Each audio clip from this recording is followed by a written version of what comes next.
Guys मैं रवि एक बार फिर से स्वागत करता हूं आपका अपना यूट्यूब चैनल साइंस गुरु रवि में। गाइज आज की इस वीडियो में हम पढ़ने वाले हैं शुक्र जनन के बारे में, जिसे आप इंग्लिश में स्पर्मेटोजेनेसिस कहते हो। अब बात आती है कि ये होता क्या है, तो शुक्राणु के निर्माण की क्रिया शुक्र जनन कहलाती है, या मैं कह सकता हूं भैया कि स्पर्म के निर्माण की क्रिया क्या कहलाती है, स्पर्मेटोजेनेसिस कहलाती है। चाहे आप गाइज क्लास 12th की तैयारी कर रहे हो या फिर आप किसी भी प्रतियोगी परीक्षा जैसे railway, SSC, NDA, PCS, NEET, Patwar, police, किसी भी एग्जाम की तैयारी कर रहे हो, गाइज ये वीडियो सभी प्रतियोगी परीक्षा या फिर आप कह सकते हो कि भैया सभी परीक्षाओं के लिए उपयोगी है। गाइज हम एक चैप्टर पढ़ रहे हैं पिछले 7 दिनों से। चैप्टर का नाम है रिप्रोडक्टिव सिस्टम, अर्थात जनन तंत्र या आप कह सकते हो प्रजनन तंत्र। तो सबसे पहले आप चैप्टर का नाम लिख लीजिए, रिप्रोडक्टिव सिस्टम। रिप्रोडक्टिव सिस्टम अर्थात भैया जनन तंत्र। गाइज इस चैप्टर की 7 क्लास कंप्लीट हो चुकी है। अगर आपने वो 7 क्लास नहीं देखी है तो भैया आपको नीचे लिंक डिस्क्रिप्शन में मिल जाएगा प्लेलिस्ट का, आप जाकर चेकआउट कर लीजिए। आज के टॉपिक की बात करते हैं। गाइज आज की इस वीडियो में हम पढ़ने वाले हैं भैया किसके बारे में, शुक्र जनन के बारे में। ध्यान से सुनना बेटा, एक एक चीज बहुत ज्यादा इंपॉर्टेंट है। यहाँ से आपके प्रतियोगी परीक्षाओं में भी क्वेश्चन पूछे जाते हैं, और अगर आप क्लास 12th में हो तो क्लास 12th में भी बेटा यहाँ से क्वेश्चन पूछे जाते हैं। बात आती है शुक्र जनन, स्पर्मेटोजेनेसिस। स्पर्मेटोजेनेसिस जिसे आप कहते हो भैया शुक्र जनन, कोई दिक्कत किसी को नहीं होनी चाहिए। बात आती है कि बेटा ये शुक्र जनन होता क्या है, तो मैं आपको बता दूं, शुक्राणु के निर्माण की क्रिया क्या कहलाती है भैया, शुक्र जनन कहलाता है। शुक्र जनन, शुक्राणु के निर्माण की क्रिया, शुक्राणु के निर्माण की क्रिया, शुक्राणु के निर्माण की क्रिया क्या कहलाता है भैया, शुक्र जनन कहलाता है, स्पर्मेटोजेनेसिस कहा जाता है। जैसे आज के 2 क्लास पहले मैंने आपको अंड जनन की क्रिया पढ़ाई थी, oogenesis की क्रिया पढ़ाई थी, जिसमें मैंने आपको बताया था कि अंडाणु के निर्माण की क्रिया क्या कहलाती है बेटा, अंडाणु के निर्माण की क्रिया कहलाती है अंड जनन।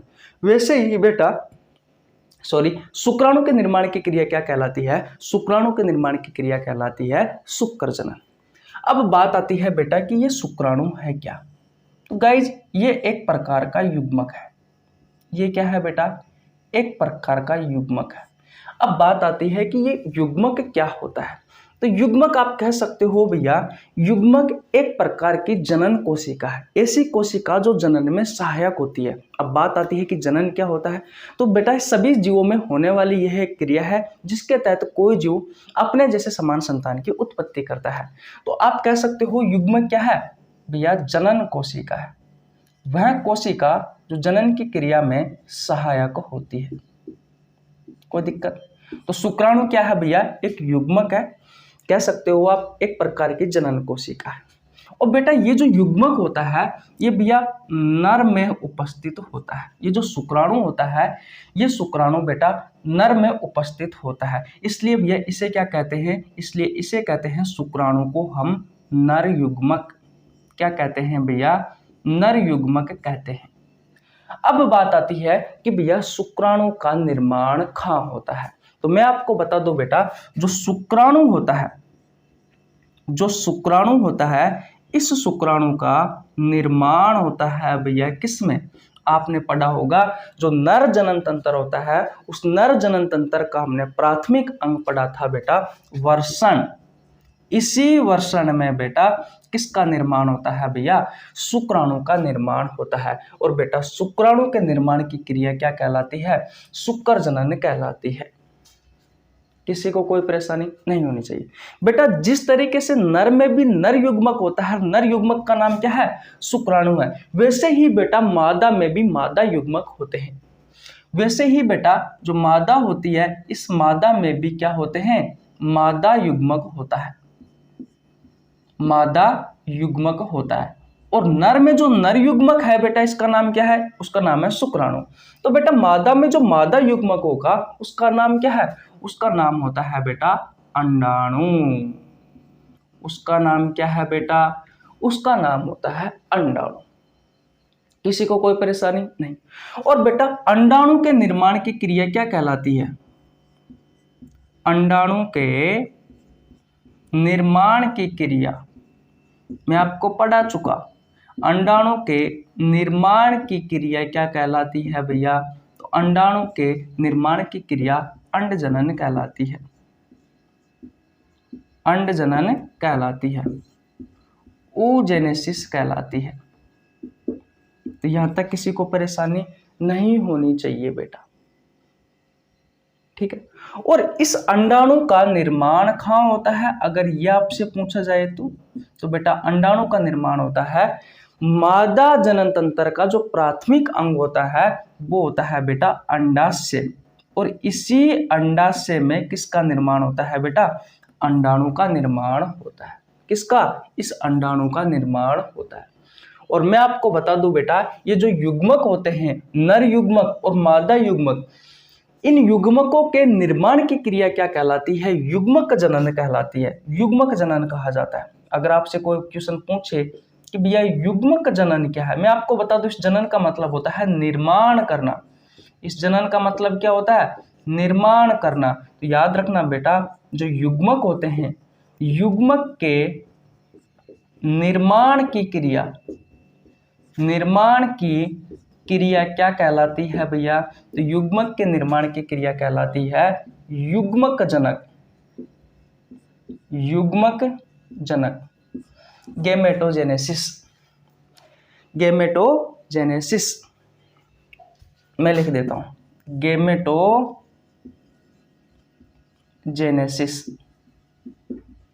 बोलो यहां तक भैया किसको समझ में नहीं आया? ये तो सिर्फ इंट्रोडक्शन है बेटा, अब क्लास तो अब स्टार्ट होगी। बोलो इतनी कहानी किसको समझ में नहीं आई? अगर आपने स्क्रीनशॉट नहीं लिया तो स्क्रीनशॉट ले लीजिए। अगर आपको ये वीडियो अच्छी लग रही है तो वीडियो को लाइक कर दे, आपके छोटे भाई के लिए एक प्यारा सा कमेंट कर दे। अगर आप चैनल पर नए हैं तो चैनल को सब्सक्राइब कर लेना भैया, बेल आइकन को प्रेस कर लेना ताकि आपके पास हमारी वीडियो का नोटिफिकेशन टाइम टू टाइम पहुंच सके। अब बात करते हैं बेटा शुरू से, एक बार आपका फिर रिवीजन करवाते हैं ताकि आपका कॉन्सेप्ट बिल्कुल क्लियर हो जाए। देखिए शुक्र जनन, स्पर्मेटोजेनेसिस, शुक्राणु के निर्माण की क्रिया क्या कहलाती है भैया? शुक्र जनन। बेटा शुक्राणु क्या है? एक युग्मक है। युग्मक क्या होता है? एक प्रकार की जनन कोशिका होती है जो जनन में सहायक होती है, ठीक है। तो शुक्राणु भी बेटा जनन की क्रिया में सहायक होता है। देखिए ये जो युग्मक होता है ये नर में भी होता है और मादा में भी होता है। जो नर में होता है उसे नर युग्मक कहा जाता है, और जो नर युग्मक है उसका नाम क्या है? उसका नाम है बेटा शुक्राणु। और शुक्राणु का निर्माण कहाँ होता है? तो नर जनन तंत्र का जो प्राथमिक अंग होता है वर्षण, उसमें होता है। किसी को कोई परेशानी? और बेटा मादा में जो मादा युग्मक होता है, मादा में जो युग्मक पाया जाता है उसे मादा युग्मक कहा जाता है। मादा युग्मक का नाम क्या है? अंडाणु। और अंडाणु के निर्माण की प्रक्रिया या क्रिया क्या कहलाती है? अंडजनन कहलाती है, जिसे आप oogenesis भी कहा जाता है, जिसे आप oogenesis भी कहते हो, oogenesis भी कहते हो। और बेटा अंडाणु का निर्माण अंडाशय में होता है। मैं आपको बता दूं ये जो युग्मक जनन होते हैं, ये जो युग्मक होते हैं, इस युग्मक के निर्माण की जो क्रिया होती है उसे युग्मक जनन कहा जाता है, गेमेटोजेनेसिस कहा जाता है। इतनी कहानी आपको समझ में आ गई? ओके भैया, अब मिटा देते हैं और आगे बढ़ते हैं। मिटा दूं? ठीक, मिटा दिया भैया, ये लो। गाइज मैंने बायोलॉजी के बहुत सारे चैप्टर करवा रखे हैं, बहुत सारे चैप्टर के एमसीक्यू सीरीज करवा रखी है। अगर आपने नहीं देखी है तो भैया आप चैनल पर जरूर एक बार चेकआउट करें और कर लो यार सब्सक्राइब, बहुत ज़्यादा मेहनत लगती है आपके लिए।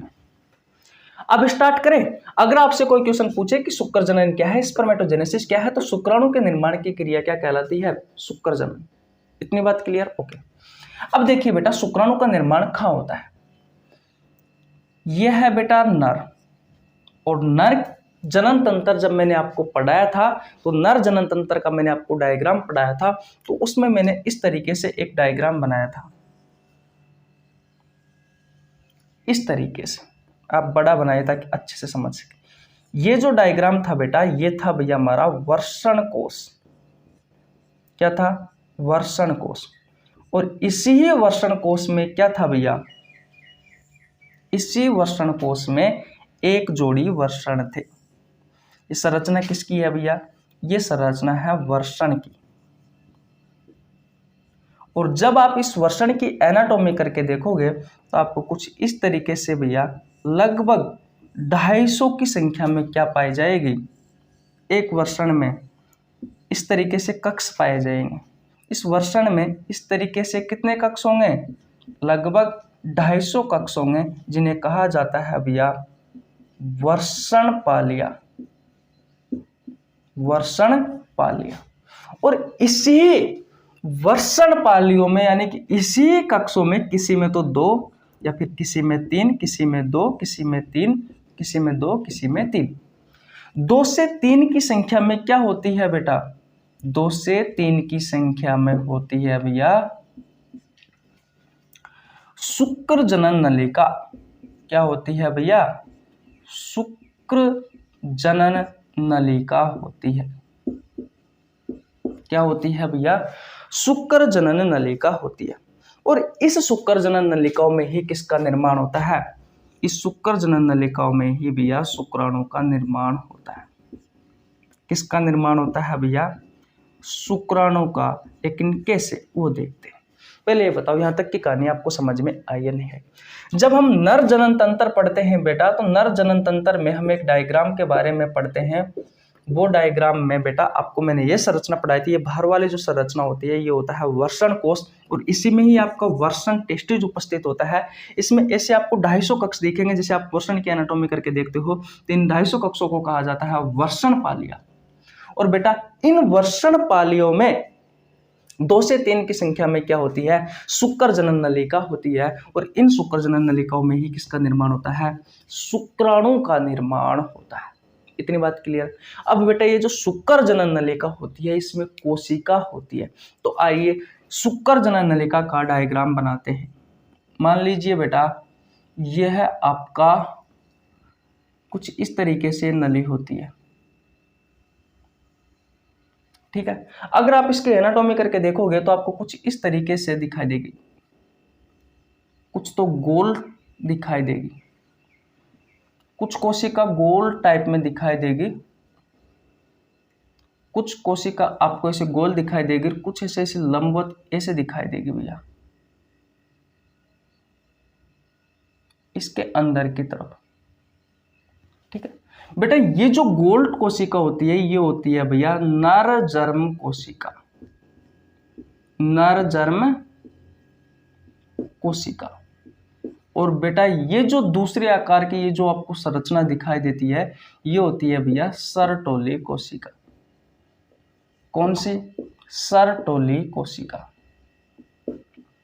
अब ये जो नरजर्म कोशिका होती है शुक्र जनन नलिकाओं में ये भैया शुक्राणु का निर्माण करती है। किसका निर्माण करती है, शुक्राणुओं का निर्माण करती है। और जो सर्टोली कोशिका होती है ये भैया शुक्राणु को पोषण प्रदान करती है। ये शुक्राणु को पोषण प्रदान करती है। बोलो बेटा क्या यहां तक की कहानी आपको समझ में आई या नहीं आई। मैंने कहा कि अगर मैं शुक्र जनन नलिकाओं का डायग्राम बनाऊं तो इस तरीके से दिखाई देगा। जो गोल गोल आपको संरचना दिखाई दे रही है नरजर्म कोशिका है जो शुक्राणु का निर्माण करती है। और जो आपको ये लंबवत इस तरीके से जो संरचना दिखाई दे रही है ये होती है भैया सर्टोली कोशिका जो शुक्राणु को पोषण प्रदान करती है। अब बेटा पिछली क्लासों की कुछ बातें मैं आपको यहाँ बताने वाला हूँ, ध्यान से समझना। बेटा हमने अंडजनन की क्रिया पढ़ी थी जिसमें बेटा अंडाणु के निर्माण की क्रिया महिलाओं में जब वो मां के पेट में होती है, जब वो भ्रूणीय अवस्था में होती है तब से स्टार्ट हो जाता है अंडाणु के निर्माण की क्रिया। लेकिन बेटा शुक्राणु के जो निर्माण की क्रिया होती है ये भैया किशोर अवस्था के पश्चात स्टार्ट होती है। कैसे स्टार्ट होती है, तो बेटा कुछ हार्मोन होते हैं जिनका बहुत अधिक महत्व होता है, जिनका बहुत अधिक महत्व होता है इन शुक्राणुओं के निर्माण की क्रिया में। तो पहले मुझे बताओ बेटा, याद रखना ये जो शुक्र जनन नलिका होती है इसमें 2 कोशिका पाई जाती है। एक नरजर्म कोशिका पाई जाती है जो शुक्राणु का निर्माण करती है और एक पाई जाती है बेटा सर्टोली कोशिका जो शुक्राणुओं को पोषण प्रदान करती है। तो आइए समझते हैं। तो ये कहानी मैं आपको मिटा दूं, ठीक है भाई, स्क्रीनशॉट आपने ले लिया ही होगा। अब ध्यान से समझना बेटा, क्योंकि यहाँ पे समझने वाली बातें हैं। यहाँ पर क्या है भैया, समझने वाली बातें। ये डायग्राम किसका है भैया, ये डायग्राम है भैया शुक्र जनन कोशिकाओं का, सॉरी शुक्र जनन नलिकाओं का, कोशिकाओं का नहीं, नलिकाओं का।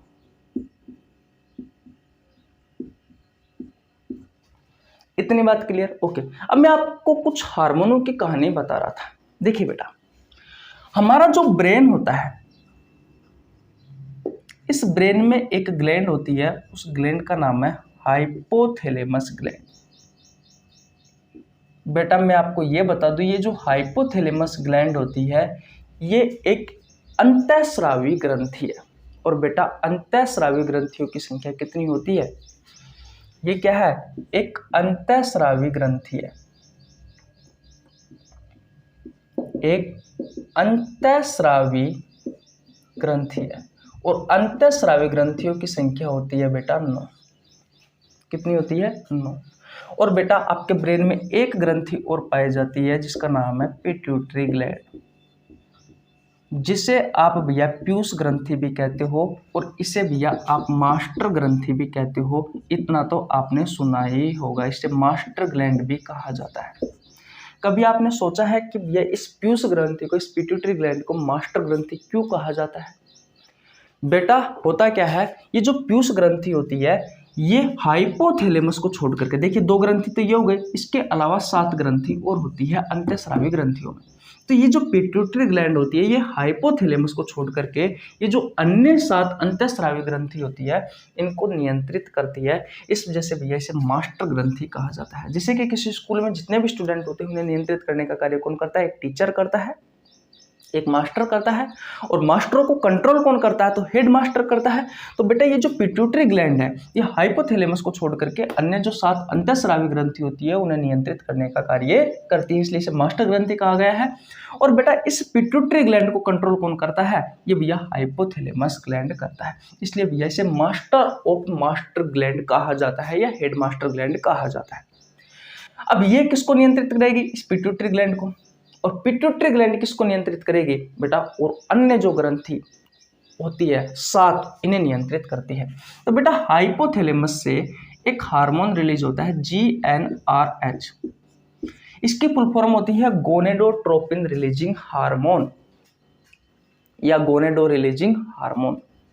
बेटा ये हार्मोन पिट्यूटरी ग्लैंड के पास जाता है और उससे कहता है कि जो गोनेडो हार्मोन है उनको आप रिलीज करो। बेटा वो 2 हार्मोन होते हैं, एक होता है LH हार्मोन, इस LH की फुल फॉर्म होती है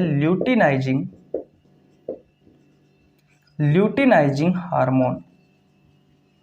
और दूसरा होता है बेटा FSH, इसकी फुल फॉर्म होती है फोलिकुलर स्टिम्युलेटिंग हार्मोन। किसी को कोई परेशानी अब तक नहीं होनी चाहिए। अब बात आती है कि ये LH हार्मोन क्या करता है। तो मैं आपको बता दूं, ये जो शुक्र जनन नलिका होती है, ये जो शुक्र जनन नलिका होती है, इन शुक्र जनन नलिकाओं में बेटा 1-2 कोशिका तो ये होती है बेटा नर्वजर्म कोशिका, एक होती है सर्टोली कोशिका, लेकिन इनके अलावा एक कोशिका और होती है, वो कोशिका होती है लीडिंग कोशिका। और ये जो लीडिंग कोशिका होती है बेटा, इससे 2 हार्मोनों का निर्माण होता है, एक होता है एंड्रोजन हार्मोन और दूसरा होता है बेटा टेस्टोस्टेरोन हार्मोन।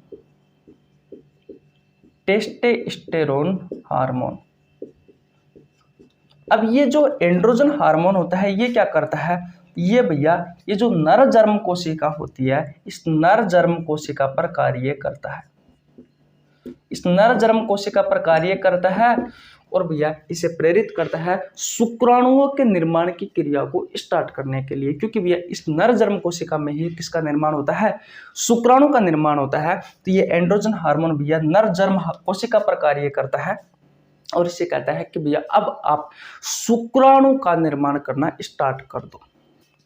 और बेटा ये जो हाइपोथैलेमस जो ग्लैंड होती है ये कब हार्मोन रिलीज करती है, जब लड़का किशोर अवस्था में पहुंच जाए, यानी कि 13 से 14 वर्ष की उम्र में पहुंच जाए, उसकी किशोर अवस्था स्टार्ट हो जाए, तब से ही भैया इन शुक्राणुओं का निर्माण होना स्टार्ट होता है, पहले से नहीं होता। इस बात को आपको ध्यान रखना है। और लड़कियों में जो अंडाणु का निर्माण है बेटा, वो जब लड़की माँ के पेट में होती है, भ्रूणी अवस्था में होती है, तब से ही भैया स्टार्ट होना हो जाता है। तो एंड्रोजन क्या करता है, नरम जर्म कोशिका पर कार्य करता है, जो ये प्रेरित करता है कि भैया अब आप शुक्राणु के निर्माण को स्टार्ट कर दो। टेस्टोस्टेरोन हार्मोन क्या करता है बेटा, इसकी बात करें तो मैं आपको बता दूं, ये द्वितीयक लैंगिक लक्षणों को बताता है, जैसे कि आवाज का भारी होना लड़कों में, दाढ़ी मूंछ का आना, शरीर का मजबूत व कठोर होना, नर जनन अंगों का विकास होना, नर जनन अंगों पर बालों का आना, आंखों में बालों का आना, ये द्वितीयक लैंगिक लक्षण है बेटा, जो आपको ये बताते हैं कि अब ये इंसान जनन की क्रिया के लिए तैयार हो चुका है। इतनी बात क्लियर है। और जो FSH ये जो हार्मोन होता है बेटा, ये कार्य करता है सर्टोली कोशिका पर। इस सर्टोली कोशिका को प्रेरित करता है कि भैया शुक्राणु का निर्माण स्टार्ट हो गया है। अब आप इस सर्टोली कोशिका में क्या, सर्टोली कोशिका का कार्य क्या है भैया, शुक्राणु को पोषण प्रदान करती है। तो बेटा ये हार्मोन इस सर्टोली कोशिका से कहता है, आसान भाषा में समझाने के लिए बोल रहा हूं कि भैया शुक्राणु का निर्माण स्टार्ट हो गया है, अब आप शुक्राणु के लिए खाना पीना की तैयारी करो। तो कहने का मतलब है सर्टोली कोशिका शुक्राणु को पोषण प्रदान करने के लिए शुक्राणु के पोषण को तैयार करती है, इसके लिए प्रेरित करता है FSH हार्मोन। तो आशा करता हूं बेटा ये सारी कहानी आपको बहुत अच्छे से समझ में आ गई होगी। स्क्रीनशॉट नहीं लिया तो स्क्रीनशॉट ले लीजिए, एक बार वो समझाते हैं फिर आगे बढ़ते हैं। चलो भैया आगे चलते हैं। बोलो यहां तक की कहानी किसको समझ में नहीं आई, एक बार फिर रिविजन करवाता हूं। आपके ब्रेन में बेटा हाइपोथैलेमस ग्लैंड होती है, जिससे एक हार्मोन रिलीज होता है GnRH, गोनेडोट्रोपिन रिलीजिंग हार्मोन। ये हार्मोन कब निकलता है भैया, इस हाइपोथैलेमस से, जब बेटा लड़का 13 से 14 वर्ष का हो जाता है, जब वो किशोर अवस्था में आ जाता है, उस समय निकलता है। तो ये हार्मोन पिट्यूटरी ग्लैंड के पास जाता है, क्योंकि ये हाइपोथैलेमस पिट्यूटरी ग्लैंड पर कंट्रोल करता है। और इस पिट्यूटरी ग्लैंड भैया ये दो हार्मोनों को रिलीज करती है, किसके कहने पर, इस हार्मोन के कहने पर। एक है LH हार्मोन से ल्यूटिनाइजिंग हार्मोन कहा जाता है, एक है FSH हार्मोन से फॉलिकल स्टिमुलेटिंग हार्मोन कहा जाता है। ये जो LH हार्मोन होता है, शुक्र जनन नलिकाओं में एक कोशिका होती है लीडिंग कोशिका, ये दो हार्मोनों को रिलीज करती है, androgen hormone, testosterone hormone. Androgen hormone नर जनन कोशिकाओं पर काम करता है, जिसे ये प्रेरित करता है कि अब आप शुक्राणु के निर्माण को स्टार्ट कर दो। टेस्टोस्टेरोन हार्मोन द्वितीयक लैंगिक लक्षणों को दिखाता है। FSH जो हार्मोन होता है बेटा, फॉलिकल स्टिमुलेटिंग हार्मोन, ये सर्टोली कोशिकाओं पर काम करता है। सर्टोली कोशिका से कहता है कि आप शुक्राणु के लिए पोषण की तैयारी करो। ये है बेटा, तो कोई दिक्कत नहीं होनी चाहिए। अब बेटा मेन चीजें आती है। इतनी कहानी आपको समझ में आ गई, ओके। तो बेटा स्क्रीनशॉट नहीं लिया है तो स्क्रीनशॉट ले लीजिए, ले लिया स्क्रीनशॉट, ओके भैया मिटा देता हूं। अब ध्यान से समझना बेटा, अब एक एक चीज ध्यान से समझना, क्योंकि यहां से ही भैया अब शुक्राणु का निर्माण होने वाला है। यहां तक किसी को कोई परेशानी? अरे भैया बिल्कुल आसान है। देखिए इन शुक्र जनन नलिकाओं में कौन सी कोशिका है, नर जर्म कोशिका है। तो पहले मैं लिख देता हूं भैया शुक्र जनन नलिका, और इनमें कौन सी कोशिका है, तो इसमें कोशिका है बेटा कौन सी, नर जर्म कोशिका। कौन सी भैया, नर जर्म कोशिका। अब बेटा ये जो नर जर्म कोशिका है ये क्या करती है, ये शुक्राणु का निर्माण करती है। लेकिन बेटा शुक्राणु का निर्माण तो बहुत अधिक मात्रा में चाहिए होता है हमें। शुक्राणु मादा के योनि भाग तक पहुंचता है, और योनि भाग से होता हुआ बेटा गर्भाशय से होता हुआ कहाँ पहुंचता है, फ्लोपियन ट्यूब में पहुंचता है। वहां पर अंडाणु को उसे निषेचित करना होता है। लाखों करोड़ों की संख्या में बेटा आपको पता है हमारे मादा का जो अंडाणु होता है उसके पास शुक्राणु पहुंचते हैं। लेकिन बेटा जो लाखों करोड़ों पहुंचे हैं उनमें से बहुत सारे अविकसित होते हैं और बहुत सारे विकसित होते हैं। जो विकसित होते हैं उनमें से भी बेटा सिर्फ एक ही शुक्राणु उस अंडाणु को भेद पाता है। तो कहने का मतलब यह है बेटा कि हमें बहुत सारे शुक्राणुओं की आवश्यकता है। अब बहुत सारे शुक्राणुओं की आवश्यकता है, तो भैया ये जो नर जन्म कोशिका है ये सबसे पहले क्या करेगी बेटा, अपनी संख्या में वृद्धि करेगी। और हमें अपनी संख्या में वृद्धि करनी होती है तो भैया किस प्रकार का विभाजन होता है, तो भैया होता है समसूत्री विभाजन। समसूत्री विभाजन मैं आपको बता दूं, समसूत्री जो विभाजन होता है, ये जो नर जन्म कोशिका है ये द्विगुणित कोशिका होती है। और समसूत्री विभाजन में भैया किसका निर्माण होता है, समसूत्री विभाजन होता है। अगर समसूत्री विभाजन हुआ तो भैया समसूत्री विभाजन में याद रखना गुणसूत्रों की संख्या पर कोई प्रभाव नहीं पड़ता है। गुणसूत्र जैसे पहले थे वैसे ही बाद में रहते हैं। तो नर जन्म कोशिकाओं में की संख्या में वृद्धि करने के लिए समसूत्री विभाजन किया, जिससे निर्माण हुआ बेटा किसका, प्राथमिक शुक्राणु कोशिका का।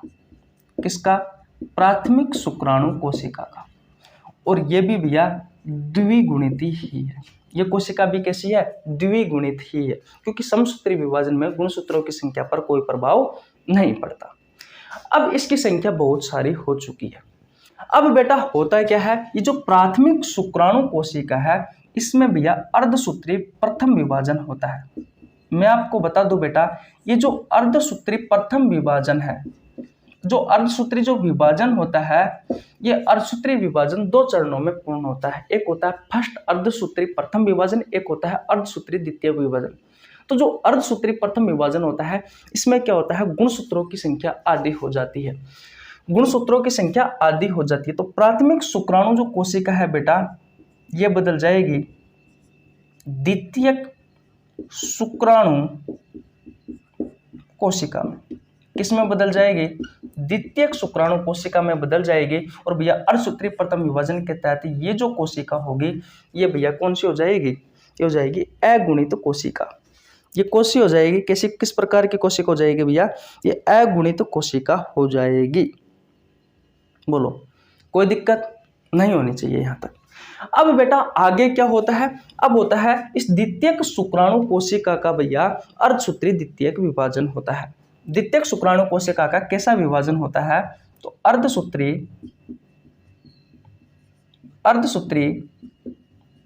द्वितीयक विभाजन होता है। अर्धसूत्री द्वितीयक विभाजन होता है। लेकिन इस अर्धसूत्री द्वितीयक विभाजन में क्या होता है बेटा, गुणसूत्रों की संख्या आधी नहीं होती। अब गुणसूत्रों की संख्या समान होती है लेकिन बेटा कोशिकाओं की संख्या में वृद्धि हो जाती है। मैंने क्या कहा कि अर्धसूत्री द्वितीयक विभाजन में क्या होता है, अर्धसूत्री द्वितीयक विभाजन में क्या होता है, गुणसूत्रों की संख्या तो समान रहती है लेकिन बेटा आपको ध्यान रखना है कोशिकाओं की संख्या में क्या हो जाती है, कोशिकाओं की संख्या में वृद्धि हो जाती है। तो बेटा इसके तहत अब किसका निर्माण होगा, इसके तहत निर्माण होगा शुक्राणु परशु का निर्माण होगा। किसका निर्माण होगा, शुक्राणु परशु का निर्माण होगा। किसका, शुक्राणु परशु का निर्माण होगा। बेटा ये जो शुक्राणु परशु है ये एक प्रकार की शुक्राणु की ही संरचना होती है लेकिन ये विकसित नहीं होती, इसमें पूंछ वाला भाग नहीं होता। ये आपको कुछ इस तरीके से गोल गोल सी दिखाई देती है ये संरचना शुक्राणु परशु। और इस शुक्राणु परशु से ही किसका निर्माण होता है बेटा, शुक्राणु का निर्माण होता है। शुक्राणु का निर्माण होता है। और मैं आपको बता दूं बेटा ये जो शुक्राणु परशु शुक्राणु में बदलता है इस क्रिया को क्या कहा जाता है, इस क्रिया को कहा जाता है, ये शुक्राणु परशु जब शुक्राणु में परिवर्तन होता है तो इस प्रक्रिया को कहा जाता है शुक्राणुजनन। शुक्राणु जनन कहा जाता है। जब भैया शुक्राणु परशु शुक्राणु में परिवर्तन होता है, शुक्राणु में परिवर्तन होता है तो उसे क्या कहा जाता है, उसे शुक्राणु जनन कहा जाता है। और आपको पता है शुक्राणु की जो संरचना होती है वो कुछ इस तरीके से होती है, वो कुछ इस तरीके से होती है। एक का सिर वाला भाग होता है और एक इसका पूंछ वाला भाग होता है। किसी को कोई परेशानी नहीं होनी चाहिए बेटा।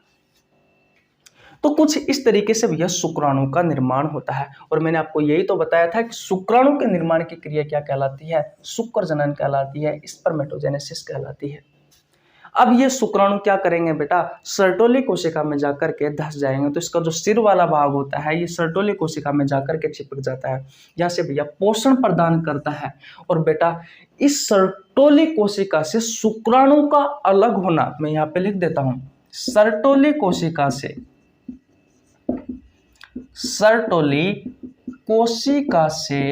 शुक्राणु का अलग होना, शुक्राणु का अलग होना क्या कहलाता है बेटा, शुक्राणु का अलग होना कहलाता है वीर्य सेचन। क्या कहलाता है, वीर्य सेचन कहलाता है। तो यहां पर हो जाता है भैया आपकी ये क्लास समाप्त। आज हमने क्या पढ़ा बेटा, शुक्र जनन स्पर्मेटोजेनेसिस पढ़ा।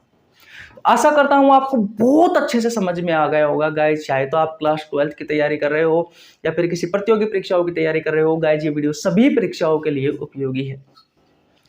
तो इस चैप्टर की बेटा 8 क्लास पढ़ा चुका मैं, पूरी एनसीईआरटी बेस पर पढ़ाया है बेटा। एक भी चीज आपकी डाउट नहीं होनी चाहिए। फिर भी आपका कोई डाउट रहता है तो आप कमेंट बॉक्स में पूछ सकते हो, किसी को कोई परेशानी नहीं होनी चाहिए।